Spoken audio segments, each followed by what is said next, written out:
Je vais dire quelques annonces. Aujourd'hui, la fête, le dimanche de Pentecôte, cette fête a un octave, donc la fête se prolonge pendant une semaine. Octave, ça veut dire de 8, ça veut dire 8 en latin. Donc 8 jours, de dimanche en dimanche.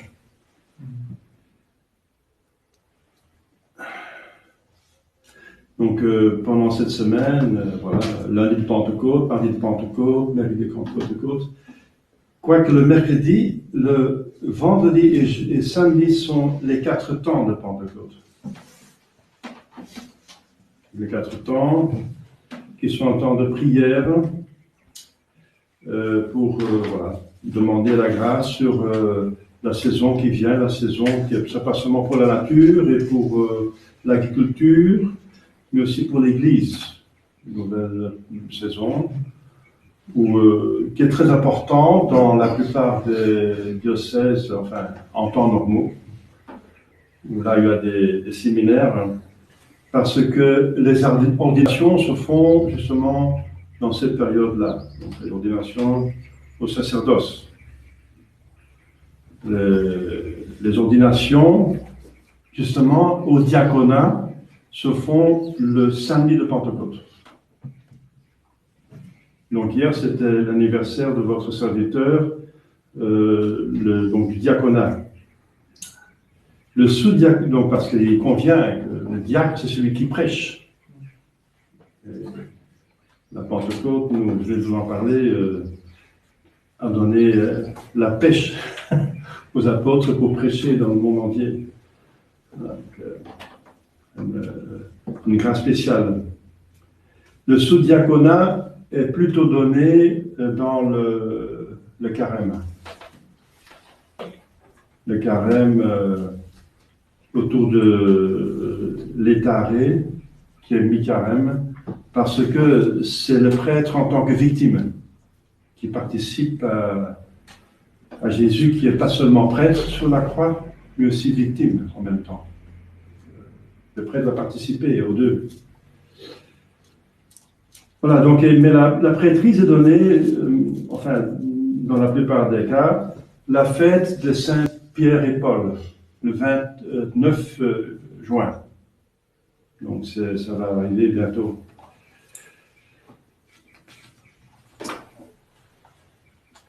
Donc, dimanche prochain, c'est encore une fête de première classe. Ce sera la fête de la Sainte Trinité. Donc, aujourd'hui, c'est la fête de la troisième personne de la Sainte Trinité. Et après, on a célébré les 3 personnes.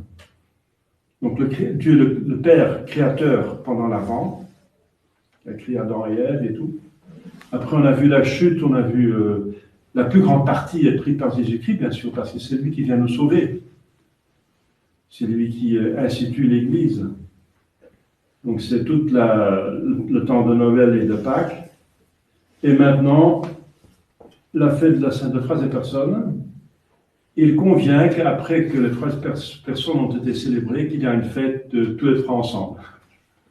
Voilà, la Sainte Trinité, le dimanche prochain.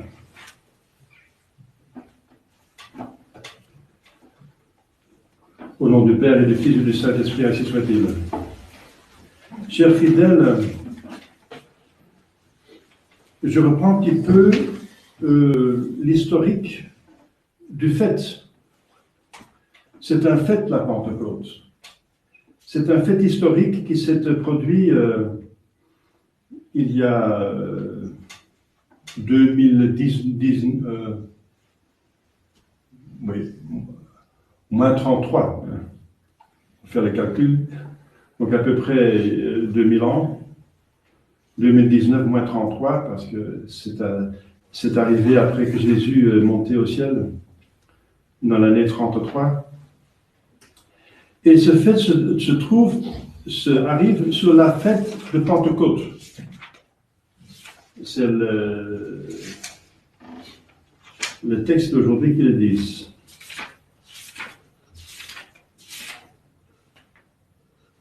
C'est dans l'épître.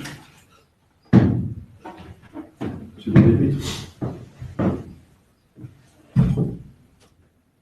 Cum complementul dies Pentecostes. Quand est arrivé le jour de Pentecôte. Alors, vous direz comment ça se fait quand on parle du jour de Pentecôte, quand l'Esprit n'était pas encore arrivé, parce qu'alors il allait arriver. Mais c'est parce qu'il y avait déjà une fête de la Pentecôte dans l'Ancien Testament. C'était la commémoration, la célébration du fête historique, un autre fête historique, que Moïse et tout le peuple élu avaient reçu, lui sur le mont Sinaï et le peuple au pied du mont Sinaï, les tables de la loi. Les tables de la loi, c'était la Pentecôte dans l'Ancien Testament. La manifestation de Dieu, de la bonté de Dieu qui fait un don extraordinaire, que le peuple élu seulement a reçu, et pas les autres peuples. Les autres peuples avaient leur conscience. Tout homme est né conçu avec une âme, et dans toute âme il y a une conscience. C'est dans les derniers évangiles qu'on lit à la fin de la messe. C'est le début de l'évangile de Saint Jean. Il est la lumière qui illumine tout homme qui vient dans ce monde. Tout homme. Pas seulement le peuple élu. Tout homme, et c'est la conscience qui dit, je dois faire le bien et je dois éviter le mal. Pour être juste, pour la justice et pour l'amour de Dieu, pour l'amour du prochain, et parce que ça me rend heureux en plus. Le bien rend bonheur. Bonheur vient de bon, bonheur. Le bien fait du bien et le mal fait mal, aussi à soi-même. Donc je dois faire le bien pour devenir heureux, je dois éviter le mal, justement pour la même chose, pour devenir heureux. Il faudrait faire les deux. C'est fondamental. C'est la conscience qui dit encore quels sont les 10 commandements à peu près. Mais le peuple élu a lu en les détails extraordinaires la loi de Dieu. Et c'était la Pentecôte ancienne. Mais il fallait encore le Sauveur, bien sûr. Le peuple élu était élu pour justement produire, être digne de recevoir parmi eux le Rédempteur, et qui après va organiser l'Église, qui va répandre la grâce de Dieu à toute l'humanité, à tout homme de bonne volonté. Donc la Pentecôte, dans l'Ancien Testament, ne suffisait pas. Et donner la loi dans les détails, parce que Jésus va en ajouter, mais quand même en se référant à la loi ancienne. Même dans la loi ancienne, il y avait marqué qu'il fallait aimer son prochain comme soi-même. Mais Jésus va l'expliquer, va l'emphaser, va le mettre en... Voilà. Encore... pas mettre en principe, parce que les pharisiens eux-mêmes répondent, oui, le plus grand commandement, c'est aimer Dieu au-dessus de tout et son prochain comme soi-même. Donc ils le savent. Mais il faut encore le dire et mettre l'emphase dessus, parce qu'ils s'étaient trop perdus dans les détails. Les détails qu'ils ont ajoutés eux-mêmes. Mais ce qui manquait, c'était la grâce. Ce qui manquait, c'était la grâce de Dieu, une grâce supplémentaire. Bien sûr, la Pentecôte ancienne est déjà une grâce, ça veut dire un don de Dieu en vue de la rédemption, mais la grâce qui serait efficace, qui serait suffisante pour nous amener au ciel. Le ciel est toujours fermé. Le ciel était fermé et le ciel est ouvert par Jésus quand il dit « tout est accompli » sur la croix. Tout est accompli. Donc il fallait une grâce supplémentaire, la grâce par excellence, et même la grâce de l'Ancien Testament a comme source la croix de Jésus, la passion de Jésus. Mais ce sont des grâces qui ont été reçues en avance, comme l'Immaculée Conception, la Sainte Vierge, qui est née avant Jésus, a reçu une grâce extraordinaire d'être exempte du péché originel, mais qui vient de la passion de Jésus-Christ. Mais pris et donné par Dieu, donné à la Sainte Vierge en avance. Donc Jésus a fait ce travail, et maintenant, la plénitude de la grâce va descendre sur tout homme de bonne volonté. La plénitude dont nous avons si besoin. Parce que Saint Paul lui-même dit que sous la loi de l'Ancien Testament, On savait bien qu'il fallait faire, mais on n'arrivait pas à le faire. On n'arrivait pas à le faire. Donc on avait besoin d'autre chose. On avait du mal à tenir, beaucoup de mal. C'était pour montrer, pour faire sentir qu'on avait besoin de la grâce, qu'on ne s'en sort pas par soi-même, que nos forces naturelles ne suffisent pas, que l'homme ne doit pas se fier à soi-même, mais à Dieu, et compter sur Dieu, et faire confiance en Dieu pour s'en sortir. Et la Pentecôte, c'est un fait historique qui arrive justement le jour de l'ancienne Pentecôte. Voilà. Comme la Pâque de Jésus est arrivée aussi dans le temps de l'ancienne Pâque. La Pâque, l'Ancien Testament, c'est la délivrance du peuple élu d'Égypte, et par le passage de la mer Rouge, etc. Donc, c'était la Pâque de l'Ancien Testament, et ça arrive aussi, le 14 Nissan, c'est arrivé, Jésus, justement, quand il va fêter la Pâque ancienne. Vous savez qu'il a fêté la Pâque ancienne, il a respecté l'ancienne loi. Et c'est ce que Jésus a fait à la dernière scène. C'est fêter la Pâque avec ses disciples. Mais après la cérémonie de l'Ancien Testament, là, il y a le début, c'est la charnière. À la fin de la cérémonie, il va commencer une nouvelle. Il institue une nouvelle liturgie.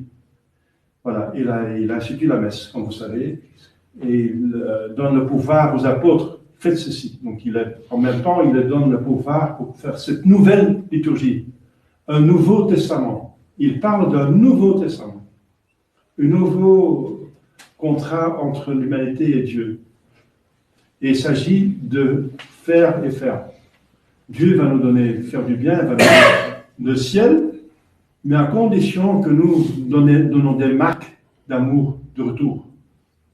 Et Jésus va bien dire, cet amour de retour, c'est garder mes commandements. Il explique dans le deuxième texte aujourd'hui dans l'Évangile. Celui qui m'aime, fait la volonté de mon Père et de moi-même. Donc celui qui m'aime, et moi j'aime mon Père, je fais sa volonté.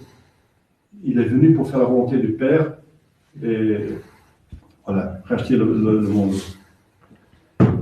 Donc c'est un fait historique qui se passe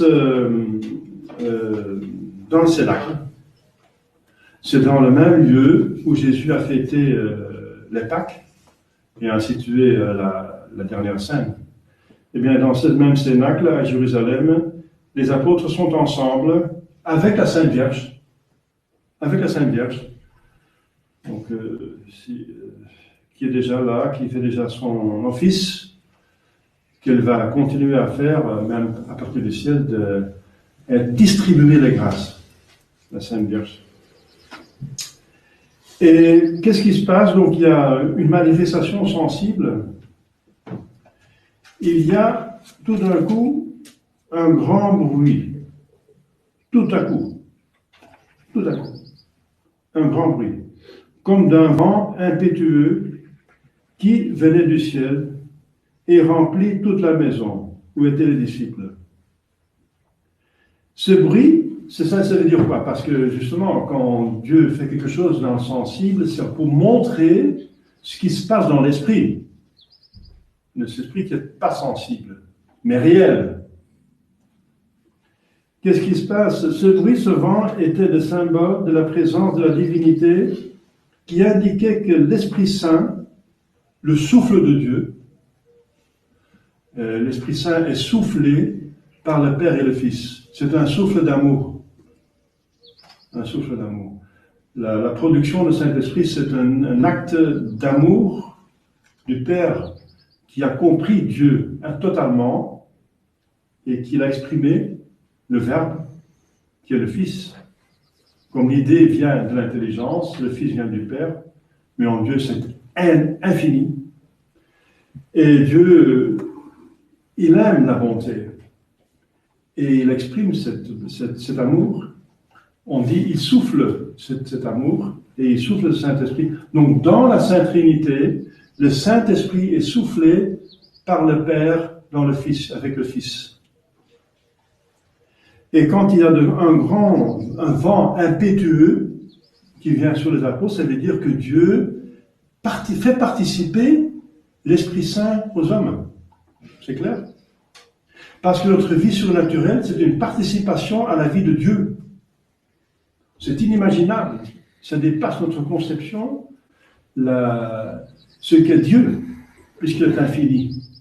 Et bien, par bonté, il nous donne une participation. Une participation. Et ici, c'est une participation à la troisième personne. Donc, un vent impétueux, ça veut dire fort. Et une des dons qu'il va donner, c'est la force.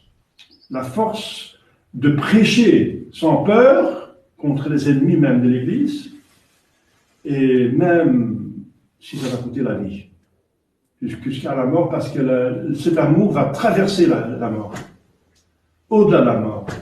Et si on meurt pour la vérité, ça donne encore un insigne de plus, le martyr.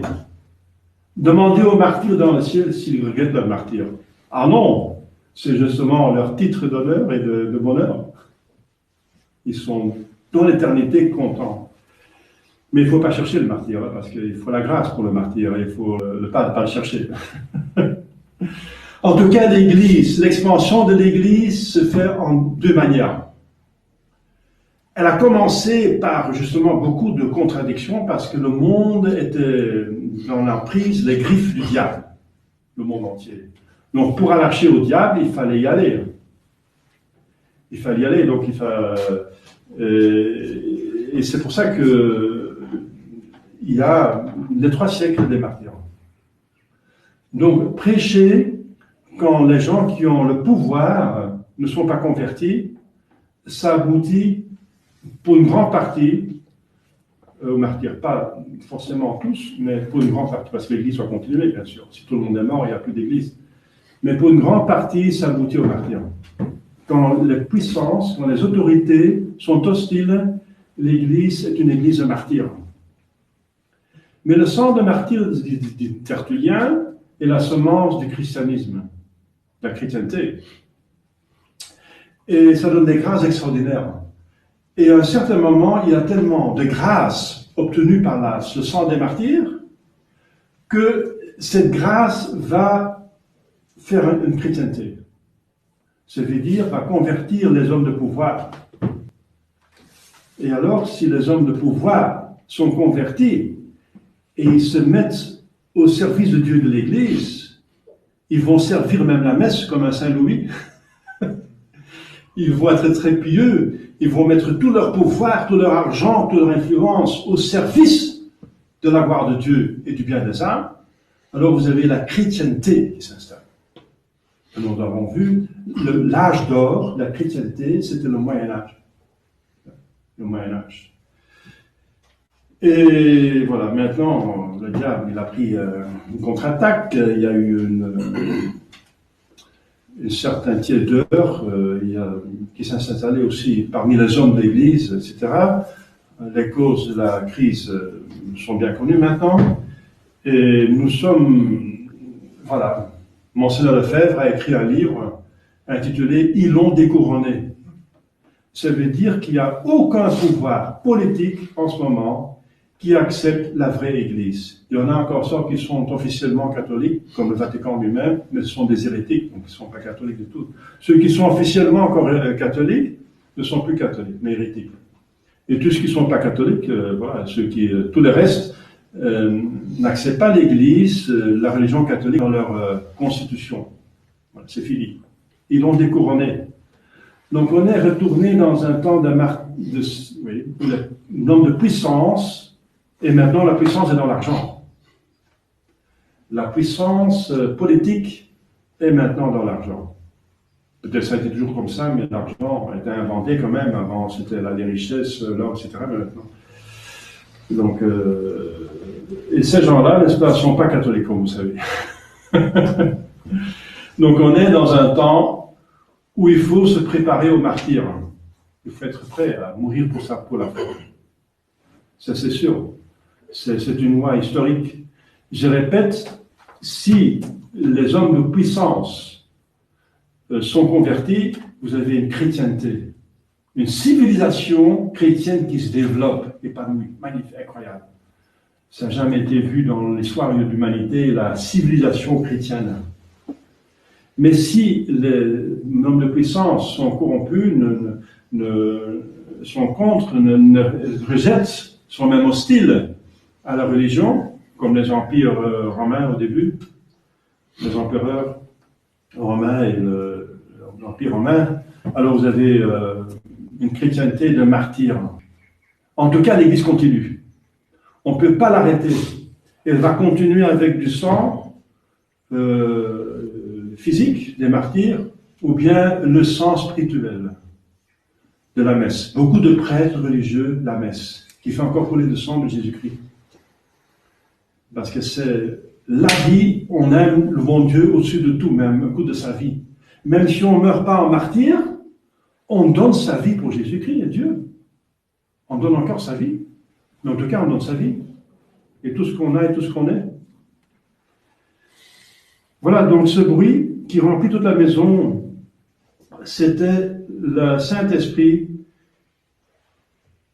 L'Esprit, par la force et le retentissement de la parole et la prédication des apôtres, va porter de tous côtés l'évangile et le salut et renverser le culte des démons et des idoles.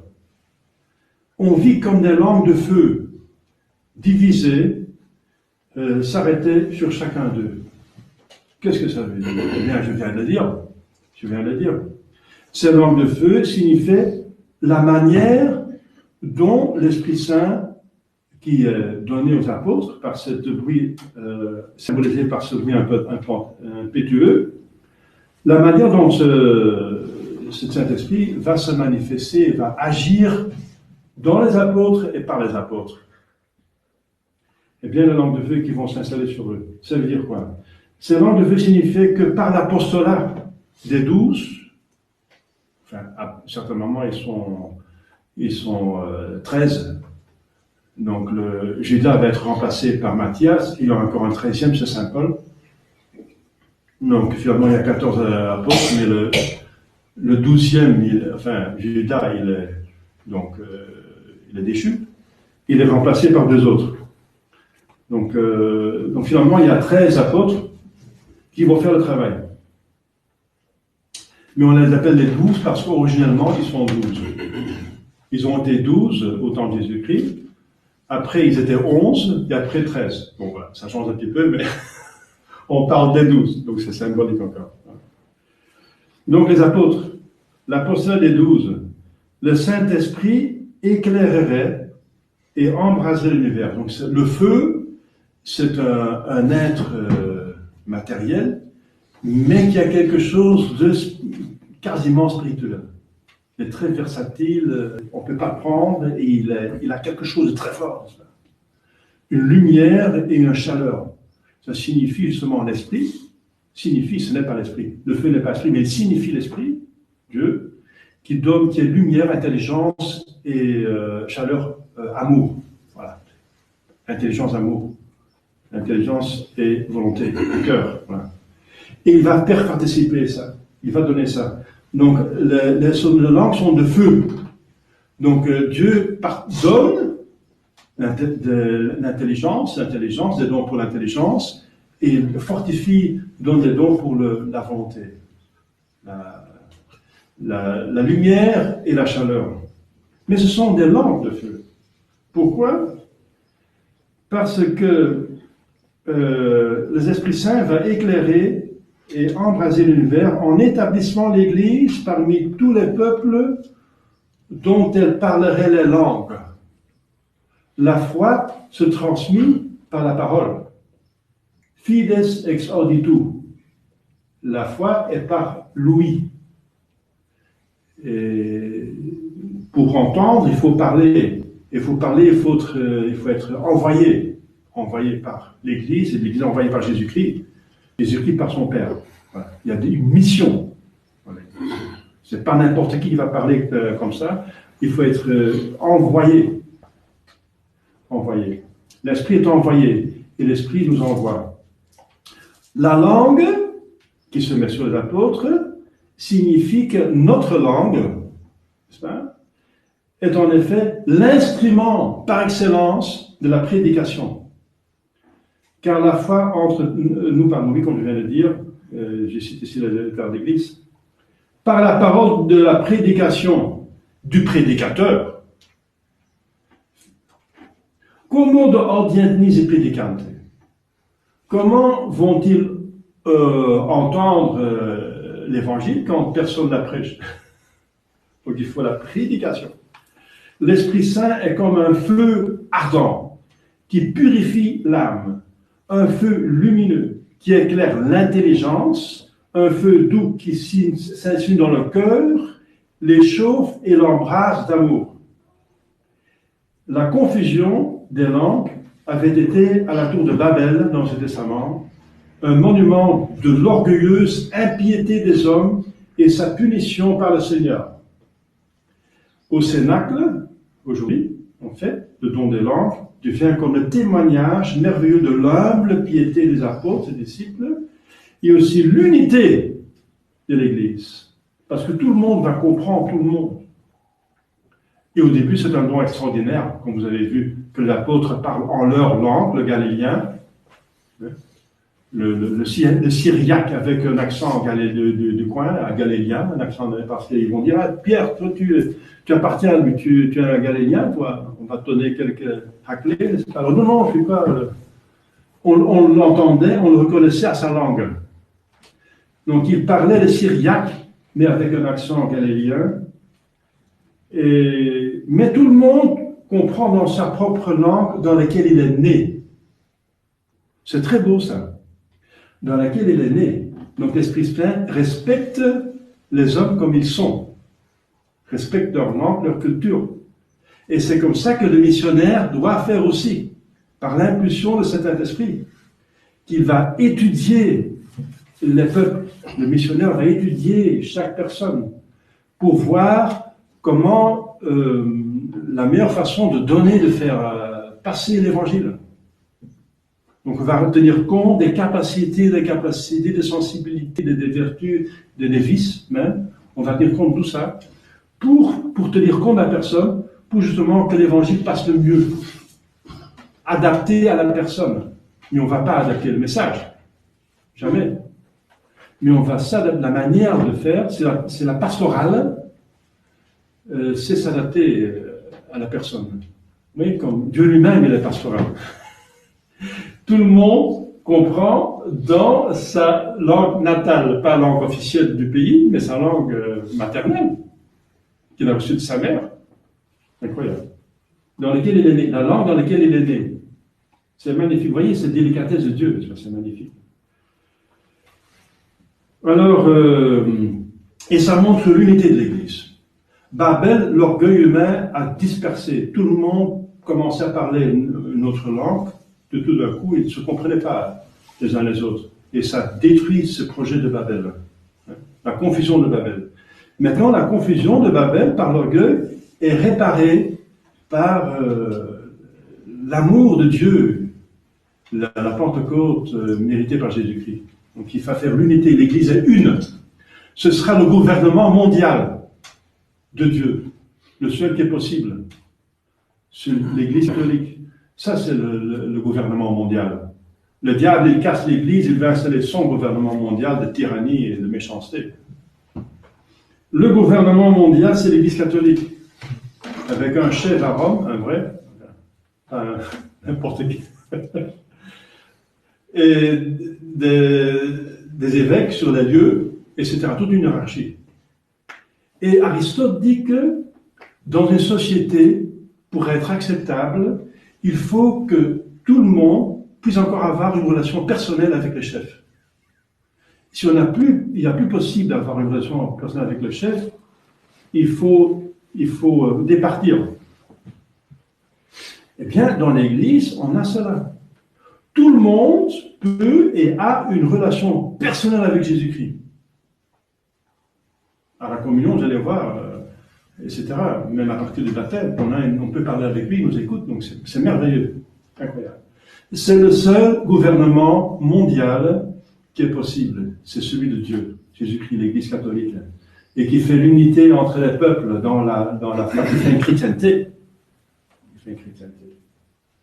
mais qui ne détruit pas la propriété de toutes les nations et des peuples, comme le fait le gouvernement mondial des FM. Voilà, chers fidèles, c'est quelques aspects de cette fête très très très riche, parce qu'on pourrait développer encore les dons du Saint-Esprit pour l'intelligence, les dons pour la volonté, et tous les autres fruits, les fruits du Saint-Esprit. On en parlera une autre fois, si Dieu nous en donne l'occasion. Donc, remercions Dieu pour cette grande grâce qui nous est donnée déjà au baptême, mais surtout à la confirmation. Le Saint-Esprit nous est donné, à nous, personnellement, au baptême. Un des trois baptêmes, le baptême normal, c'est le baptême de l'eau. Il y a encore le baptême des désirs et le baptême de sang. Mais au baptême, nous recevons le Saint-Esprit. Et il est donné en perfection, en abondance, à la confirmation. Encore une occasion pour parler de la confirmation, parce qu'il y a pas mal de personnes encore qui vont faire la confirmation, qui se préparent. Donc c'est quand même important d'avoir une estime de la confirmation, de comprendre ce que c'est la confirmation. Bien là. Le baptême, c'est notre participation à Pâques, où nous sommes vraiment, nous sortons des ténèbres dans la lumière de Dieu. Et la Pentecôte, c'est la plénitude. C'est comme la confirmation. La confirmation est comme la Pentecôte.